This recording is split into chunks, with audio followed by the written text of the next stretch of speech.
Welcome back to the BQ Daily Show, where I document the day-to-day of personal growth, building discipline, raising the standard, building a business from the ground up, and sharing my perspective on all of it as I go. I've committed to doing one of these every single day up until episode 7305, which will be the 20-year anniversary of the show. My goal with all of this is to showcase the day-to-day of a man who desires more out of life, who refuses to quit. And it is my hope that through documenting the journey, it will inspire, help, guide, or serve as proof for anyone looking to get more out of life as well. If I can do it, so can you. You just have to start. So this will probably be a short and sweet one, but it's just something I'm thinking about. And so, like with all the other shit, I just want to share and document the thoughts, the wins, the losses, self-doubts, all the shit. And the goal has always been in the short form, 3 minutes or less, but it's not once been less than probably 8 minutes. So with that being said, that today might be the first one under 3. Don't know, but we'll see. So it's March 7th, 6:45 p.m. at my desk yet again. And here's what I want to talk about. And these stories, to anybody who might work with me, these stories might sound so stupid, or to anybody listening in the future who, I don't know, they're just very tiny stories, but they're great examples of bigger pictures they're great examples of things that I imagine are what big influencers and big names in the industries talk about when they talk about what I'm about to talk about. Okay, so at work we have these push carts.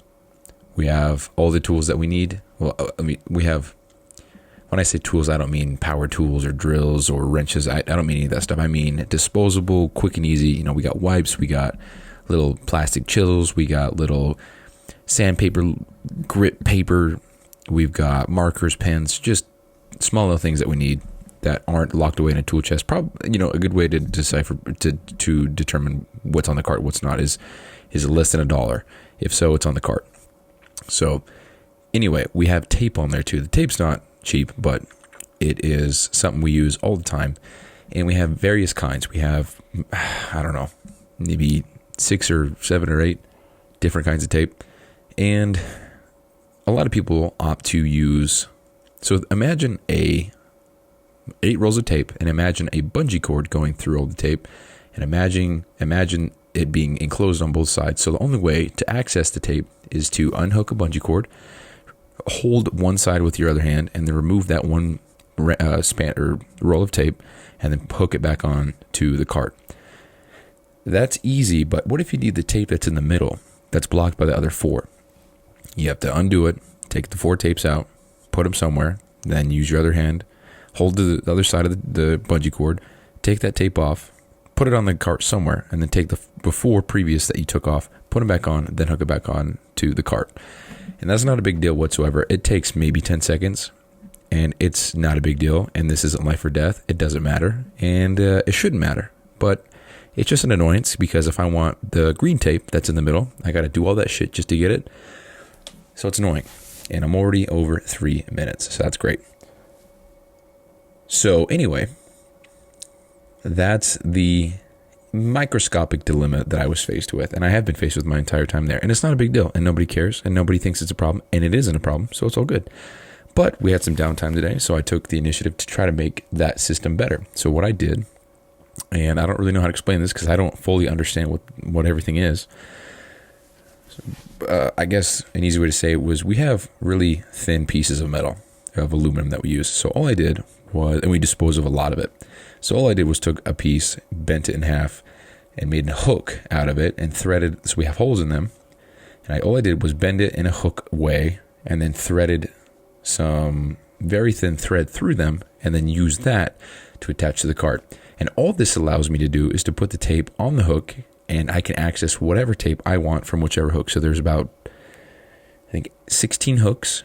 So, and the whole reason why I did this was so that I could grab a tape from whichever hook that I wanted at whatever point. I didn't have to take any off or put any back on. All I had to do was grab the tape with one hand, lift up, move over, and pull, and it's mine. And if I want to put it back, I do the opposite. I don't have to take the bungee cord off. I don't have to slide the thing on, then hook the thing back. It's not a big deal, and it doesn't matter. This is just what happened.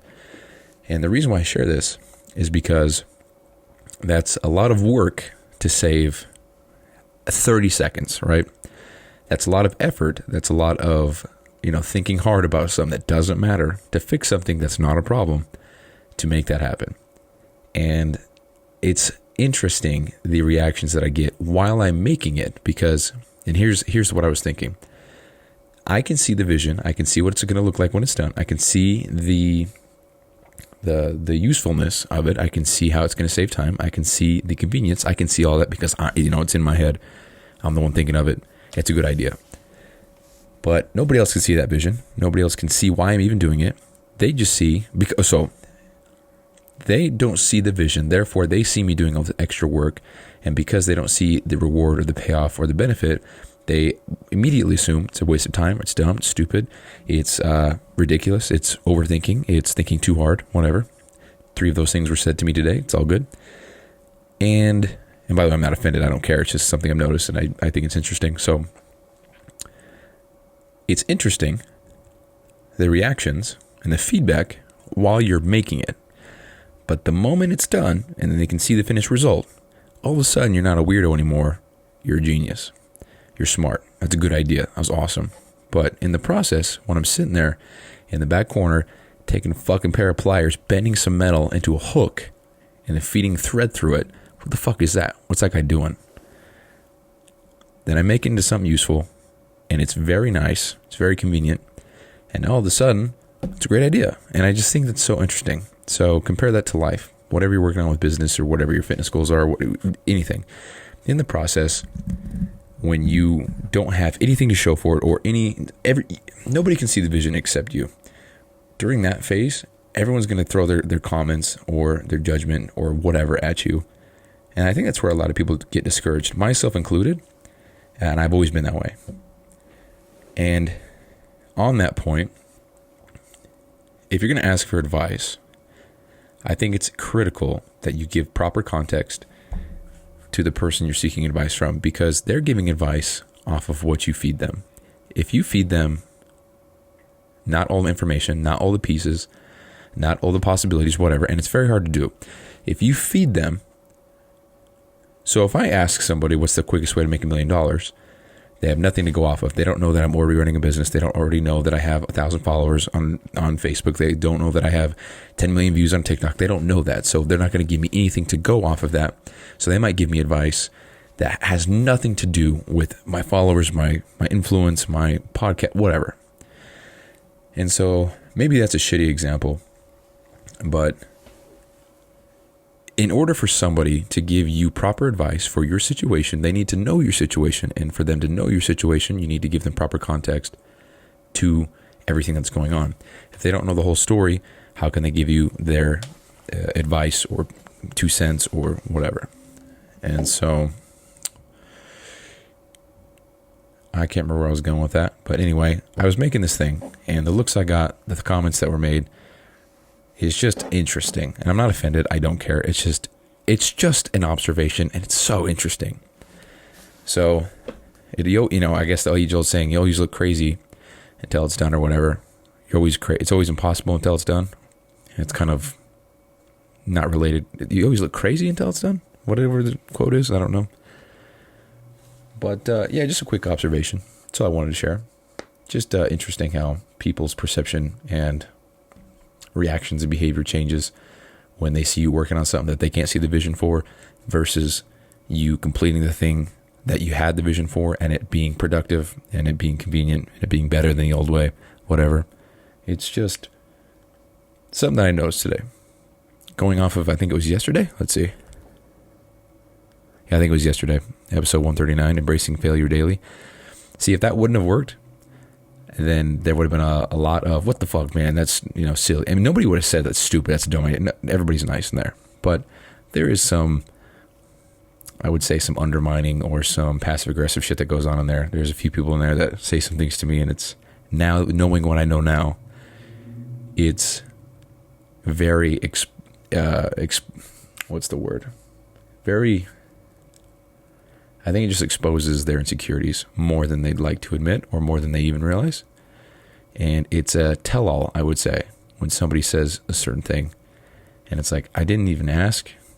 Why are you telling me that? You intimidated? You insecure? I'm insecure and intimidated by a lot of people. So That's all good. That's, I'm not pointing fingers or blaming or whatever and trying to act like I'm tough. But dude, there's so many people that I'm intimidated by. So insecure, lack confidence, whatever, you name it, I got it. So, but it's just very intriguing on the behaviors and the assumptions and the reactions and the behaviors and the words said when you're in the process of doing something, when they don't have proper context or vision or understanding of why you're doing it. If they don't see that there's a problem, of course they're going to say or think that you're doing something wrong or it's dumb. But all it has to be is a problem for you. You have to fix that problem for you, and then all of a sudden, that's no longer a problem. Then there's a solution, and then when they see that solution, they might think, oh shit, that's actually pretty good. I want some of that. And we're talking about a tape holder, bro. That's not critical shit whatsoever. It's just a hook that you put tape on. That's it. But nonetheless, the reactions were notable. So that's it. That's all I wanted to share. So peace out. I'll talk to you tomorrow. That's it for today. Thank you so much for listening. And as a daily reminder, this podcast does not focus on sound, quality, or professionalism as much as it does just getting a message out, sharing the wins and losses of the day, and just documenting the day-to-day through it all. So if you want to keep up with me, it would be awesome if you could give the show a follow on the platform you're listening on, as well as a rating or review. Support this early on goes such a long way. So thanks again, and I'll see you tomorrow.